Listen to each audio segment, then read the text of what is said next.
Welcome to our channel. ఈరోజు మనతో పాటు స్టోరీ టెల్లర్ రమగారు ఉన్నారు. నమస్తే రమగారు. నమస్తే జయ.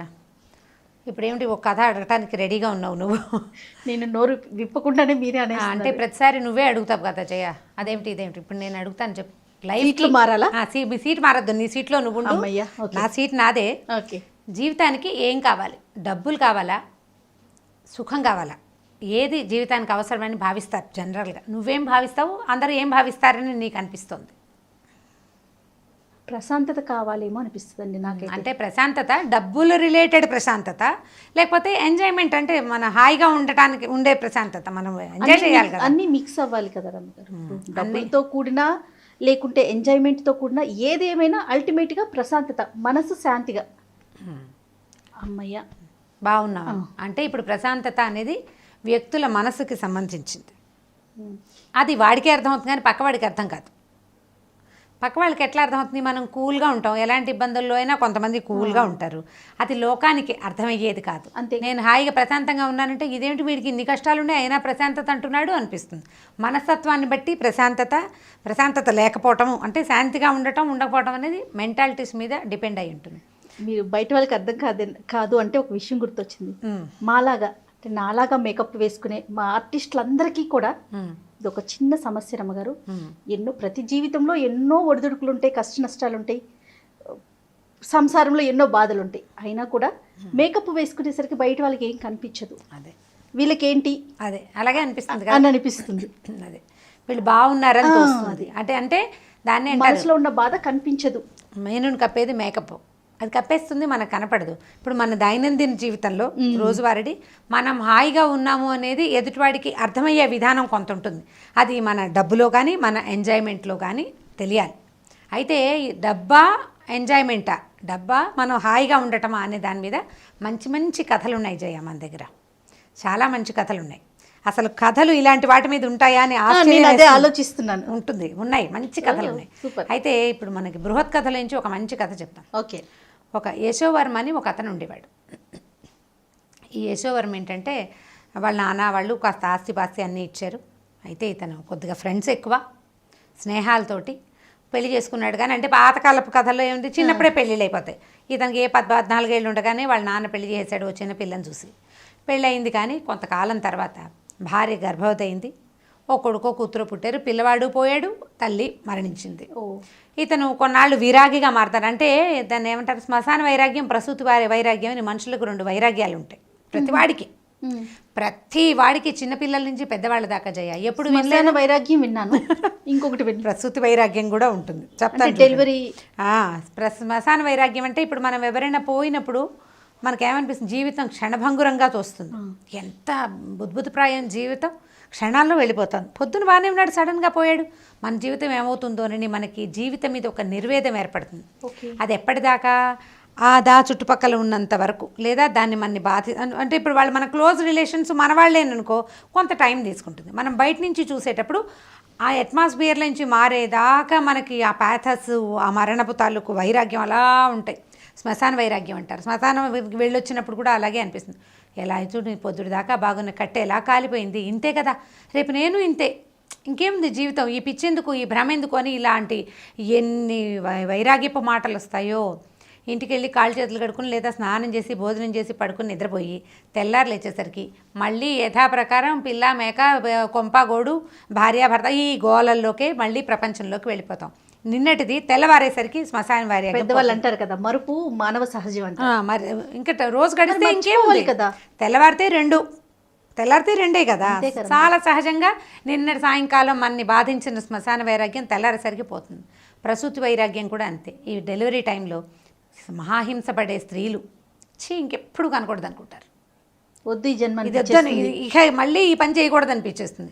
ఈ బయట తిరిగే మగవాళ్ళు భర్తలు కనుక వాళ్ళ ప్రజెన్స్లో ఉన్నారనుకో, దేవుడా ఇంకెప్పుడు ఈ సంతానాన్ని కలిగించే ప్రోగ్రామ్ని మనం పెట్టుకోకూడదు అనిపిస్తుంది.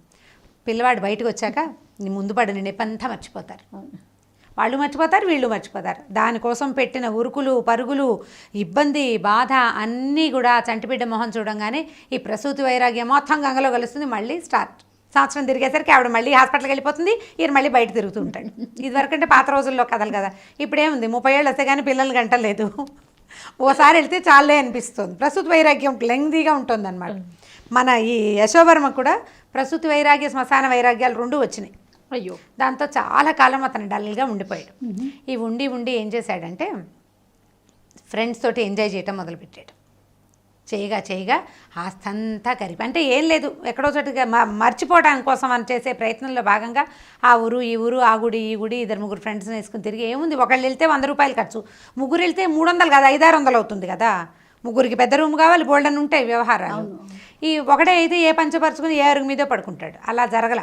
ఇతను 5-6 వెంటేసుకెళ్ళి డబ్బు బాగా ఖర్చు పెట్టేశాడు. మొత్తం డబ్బు అయిపోయేసరికల్లా ఇతను బికారి అయిపోయాడు.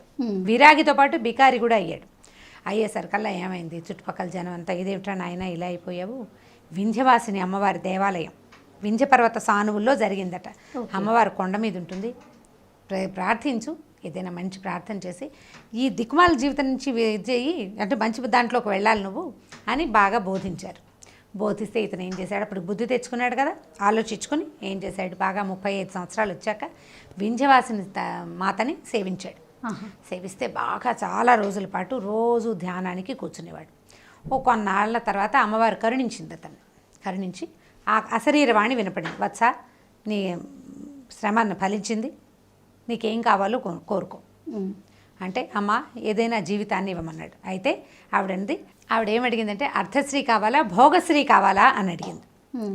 ఇతను అర్థశ్రీ అంటే ఎవరు అంటే ఏమిటి, భోగశ్రీ అంటే ఏమిటి, అమ్మ ఈ 2 నాకు తెలీదు, నాకు ఏది మంచిదో అది ఇవ్వంటే ఈ 2 ఎక్కడున్నాయో తెలుసుకో, నువ్వు తెలుసుకుని ఆ 2 నీకేది కావాలంటే అది ఇస్తాను, చాయిస్ ఆయనకి అని చెప్పింది.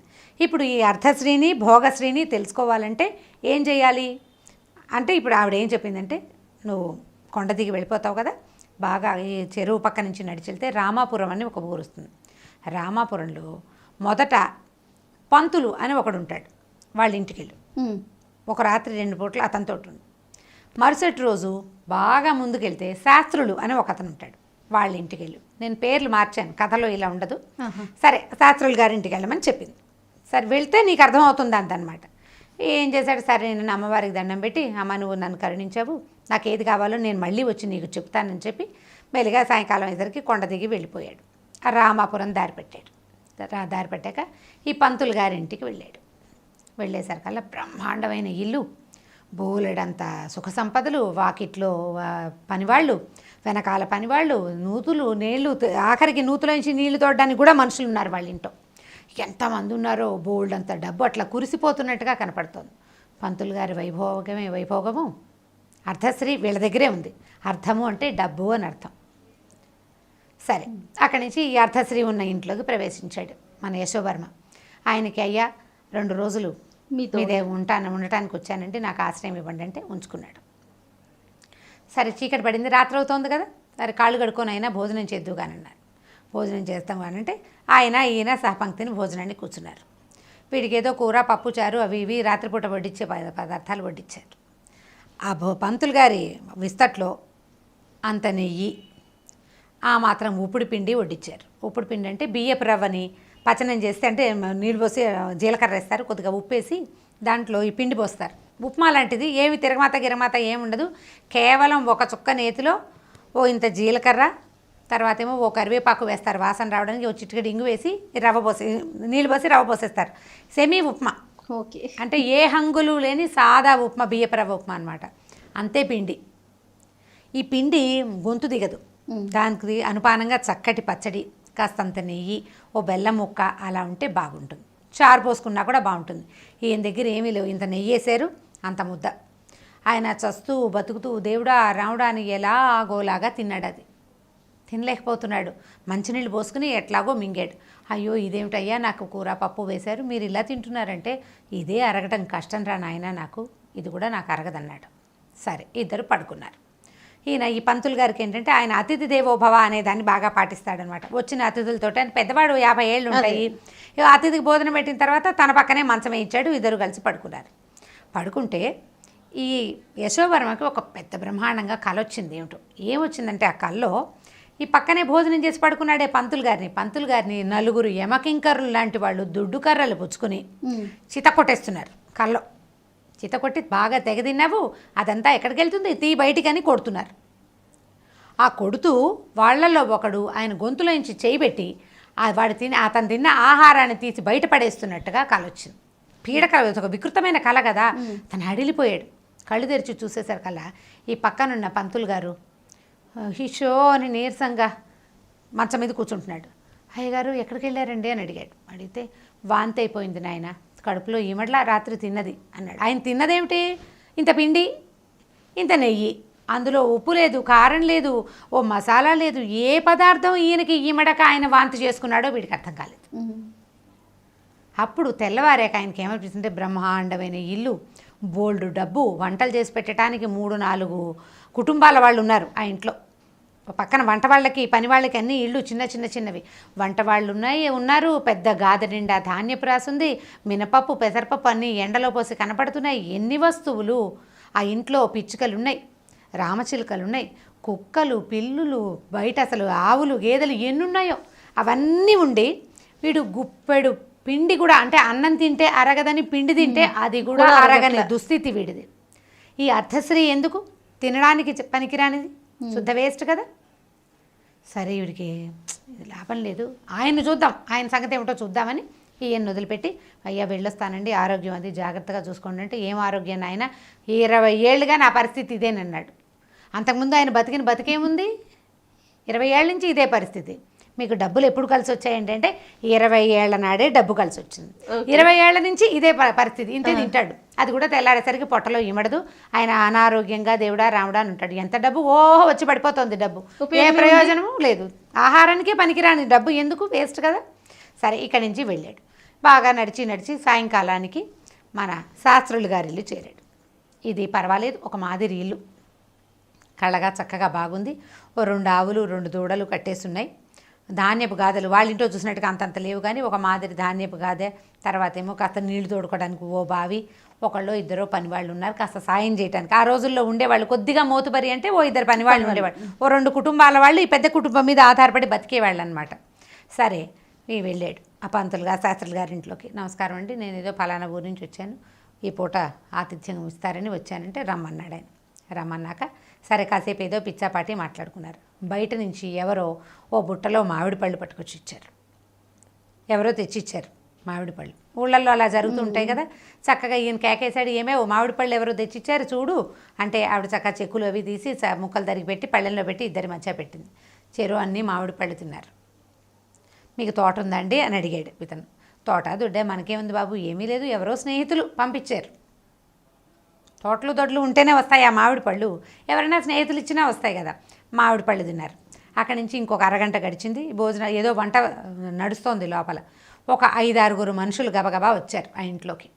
ఇవి వచ్చిన వాళ్ళు ఏం చేశారు, అందులో ఇచ్చిన 2 స్త్రీలేమో వంటకు సహాయం చేయడానికి వంటింట్లోకి వెళ్ళిపోయారు ఏవో వస్తువులు పుచ్చుకొని. మగవాళ్ళు 2-3 వీళ్ళ దగ్గర కూర్చున్నారు. కూర్చుని ఆ జేబులో నుంచి కొంత డబ్బులు తీసి ఈ శాస్త్రులు గారి చేతిలో పెట్టారు. అయ్యా ఈ డబ్బు ఉంచండి, ఈ డబ్బులు ఉంచండి, మీరు కాశీ వెళ్తామన్నారు కదా, అక్కడ వాడుకోండి, నాకు కూడా కాశీ జలం కాస్త గంగజలం కొంత మాకు కూడా పట్టుకురండి అని డబ్బులు చేతిలో పెట్టారు. ఆయన నవ్వి ఏమన్నాడంటే, బాగుంది నాయన, ప్రయాణానికి డబ్బులు వచ్చేసినాయి, విశ్వేశ్వరుడు ఈ రకంగా కాచాడని ఆయన డబ్బులు తీసి జేబులో పెట్టుకున్నాడు. అంటే ఆయన కాశీకి ప్రయాణం అయ్యాడు, డబ్బులు లేవు, డబ్బు వచ్చేసింది. డబ్బు వచ్చింది. ఇప్పుడు వాళ్ళు ఎవరో తెచ్చిచ్చారు, వాళ్ళకి కాశీ నుంచి గంగాజలం కావాలి, ప్రయాణం చేయగలిగే అవకాశం లేదు, వెళ్తున్న వాడికి డబ్బు ఇచ్చి గంగాజలం తెప్పించుకుంటారు. అక్కడి నుంచి వెళ్ళిన లోపలికి వెళ్ళిన ఆడవాళ్ళు వస్తువులు పుచ్చుకెళ్ళారు కదా, కూర నార ఏవో చేత్తో పుచ్చుకెళ్ళారు. చక్కగా భోజనం పెట్టారు, రొట్టెలు అవి ఇవి బోల్డని పదార్థాలు ఉంటే, ఇదేమిటి రొట్టెల పిండి ఎక్కడదో నీకు అని భార్యని అడిగాడు. అబ్బే కాదండి, ఇందాక వచ్చారు కదా వాళ్ళు పట్టుకొచ్చారు, వాళ్ళు రొట్టెలకి పిండి పట్టుకొచ్చారు, పాయసం చేయటానికి బెల్లం పట్టుకొచ్చారు, వీళ్ళింట్లో ఏదో పప్పు చారు పెట్టారు. ఇప్పుడు రొట్టెలు, పాయసం, పప్పు, చారు, ఎన్నైనా పదార్థాలు. సాయంకాలపు మామిడి పండు ఎలాగ ఉంది మజ్జిగాన్నంలోకి. ఏమో మజ్జిగ పోయి అన్నాడు ఆయన. పోయి అంటే మజ్జిగ ఎందుకు, మన పాలే పెరిగే ఉంది, పొద్దున పంపించారు సుబ్బారాయుడు గారు, పొద్దున వచ్చిన సుబ్బారాయుడు గారు పెరుగు పంపించారని పెరుగు కూడా తెచ్చివేసింది.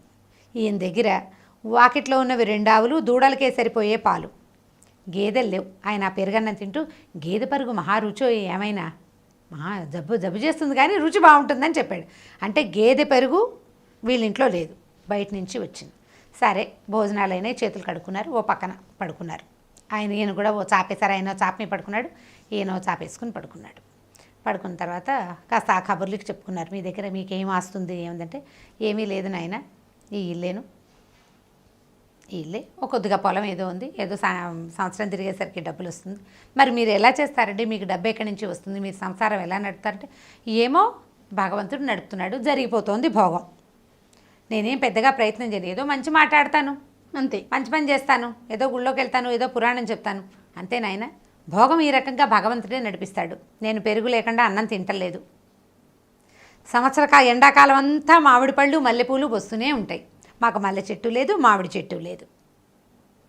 మల్లె చెట్టు లేకపోతే పువ్వులు ఎక్కడి నుంచి వస్తాయి? కొనుక్కోవాలి.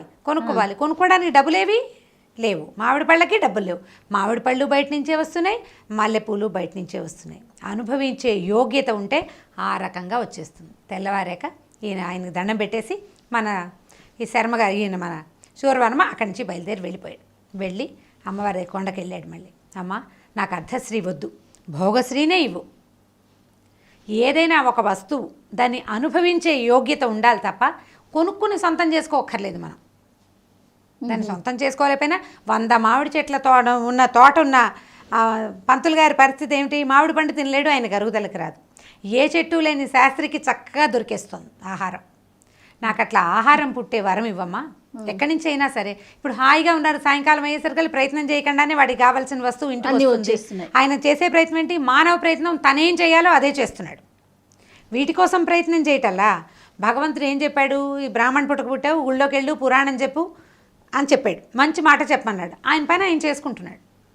ఆయనకు కావాల్సింది, అతనికి అవసరమైంది భగవంతుడు ఆటోమేటిక్గా మనకి పంపించేస్తాడు. మనం చేయవలసిన పనిని తప్పకుండా చేయాలి. మన ధర్మాన్ని మనం నిర్వర్తించిన వాడికి ఇవ్వాల్సింది ఇచ్చేస్తుంది. కాబట్టి డబ్బు కోరుకోవద్దండి, భోగాన్ని కోరుకోండి. ఏదైనా ఒకటి ఉంటే దాన్ని ఎంజాయ్ చేయాలి కదా. ఇప్పుడు మనం చూస్తాం అజయ, పెద్ద పెద్ద సంపాదన పట్ల మల్టీ మిలియనర్స్ ఉన్న వాళ్ళు కనిపిస్తారు. పిల్లలు ఎంజాయ్ చేస్తారు, పిల్లల ఫ్రెండ్స్ కూడా ఎంజాయ్ చేస్తారు. సంపాదించేవాడు సంపాదించుకుంటూనే ఉంటాడు, వాడికి ఎంజాయ్మెంట్ ఉండదు, పాడు ఉండదు. ఈ పిల్లలు పెద్దవాళ్ళు అయ్యేసరికల్లా వీళ్ళకి 60 ఏళ్ళు వస్తాయి, అన్నం అరగదు. రాత్రిపూట మేమేం తింటాం? 2 రొట్టెలు పప్పు అని మొన్న ఎవరో ఒక మల్టీ మిలియనర్ చెప్పాడు. ఓన్లీ 2 రొట్టెలు పప్పు తింటాట. దానికి కోట్లు సంపాదించుకునే గోల ఎందుకు? లేదు కదా, అనవసరం కదా. ఇలా దీని మీద ఆలోచించి చేయాలని బృహత్ కథలో ఇలాంటివి కొన్ని మంచి మంచి కథలు ఉన్నాయి. జీవితానికి సంబంధించిన కథ అంటున్నారా? ఇది చూడండి ఎంత క్లోజ్గా ఉంది, అద్భుతంగా. మనం ఎంజాయ్ చేయాలి కానీ సొంతం చేసుకునే ప్రయత్నం అక్కర్లేదు, దానికోసం శ్రమించక్కర్లేదు. కుదిరితే చేయండి మానవ ప్రయత్నం. దానికోసమే ప్రయత్నం చేసామంటే ఇది ఉండదు కదా. డబ్బు సంపాదించడానికే ఆరోగ్యం ఉండాలి కదా. మ్యాక్సిమం ట్రై చేస్తావు, అదంతా వచ్చేసిన తర్వాత అన్నం తినే యోగ్యత కూడా నీకు భగవంతుడు పెట్టాడు, అప్పుడేం చేస్తావు? కాబట్టి దాని మీద ఆలోచించమంటారు. చాలా బాగుంది, అద్భుతంగా ఉంది. Right, thank you so much Ramya గారు. ఇంకొక వీడియోలో మళ్ళీ కలుద్దాం. నమస్తే. తప్పకుండా చేయాలి. ఈ వీడియో కనుక మీకు నచ్చినట్లయితే లైక్ చేయండి, షేర్ చేయండి. మరిన్ని వీడియోస్ కోసం మా ఛానల్ని సబ్స్క్రైబ్ చేసుకోండి.